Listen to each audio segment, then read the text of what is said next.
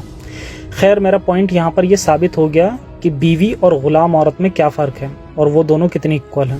اب دوسرے پوائنٹ پر آتے ہیں کہ اولاد ہونے پر کیسا سلوک ان غلام عورتوں پر ہوتا تھا. اس کے لیے اسلام میں ایک کانسیپٹ آتی ہے ولاد, جس کا مطلب ہوتا ہے بچے کی ماں, اور یہ ٹائٹل ان عورتوں کو دیا جاتا ہے جو غلام رہتے کسی بچے کو جنم دے. بچے کو جنم دینے کے بعد بھی یہ عورت غلام ہی رہتی ہے. حالانکہ بچے کو جنم دینے کے بعد اس کا ماسٹر اسے سیل نہیں کر سکتا, اور اس ماسٹر کے مرنے کے بعد وہ عورت آزاد بھی ہو جاتی ہے. لیکن یہاں ایک پوائنٹ آ جاتا ہے, یہ سب کیول تبھی پاسبل ہے جب اس عورت کو ولاد کا ٹائٹل مل جائے. لیکن سنی لا اسکول اس اسٹیٹس کے اگینسٹ ہے اور اسے ٹھیک نہیں سمجھتا. اب یہاں کچھ کا ماننا ہے کہ غلام عورتوں کو یہ اسٹیٹس مل جانا چاہیے, چاہے اس غلام کا ماسٹر اسے ایکسیپٹ کرے یا نہیں کرے. لیکن انہی لوگوں کا ایک سیکٹ حنفی کا ماننا ہے کہ اگر اس غلام عورت کا ماسٹر اس بچے کو اپنا بچہ نہیں مانتا تو پھر وہ عورت اور وہ بچہ دونوں غلام بن جائیں گے. تو یہ اصلیت ہے اس کی. میں اپنی ویڈیوز کے ڈسکرپشن میں اپنے دیے گئے ریفرنس کے لنک دیتا ہی ہوں. یہ ویکیپیڈیا کا لنک ہے, اسے بھی دے دوں گا. اگر کسی کو زیادہ جاننا ہے تو وہاں سے آپ اس اسلامک ریفرنس کو بھی نکال سکتے ہیں جہاں سے یہ ویکیپیڈیا کا حصہ بنا. اب بات ولاد کی ہی ہو رہی ہے تو ایک حدیث اور ہے جس سے یہ بھی ثابت ہو جائے گا کہ ولاد کے بچے ہونے کے بعد بھی ان کے ساتھ کیسا سلوک کیا جاتا تھا. تو یہاں پر ایک حدیث آتی ہے سنن نسائی کی, حدیث نمبر ہے 4075. ابن عباس فرماتے ہیں رسول اللہ کے وقت میں ایک نابینا مطلب کہ اندھا شخص تھا جس کے پاس ایک ولاد تھی, اور اس غلام عورت سے اس کے 2 بیٹے تھے. وہ ولاد رسول اللہ کی غیبت کرتی تھی اور بدنام کرتی تھی. اس اندھے آدمی نے اسے بہت سمجھایا لیکن اس نے دھیان نہیں دیا.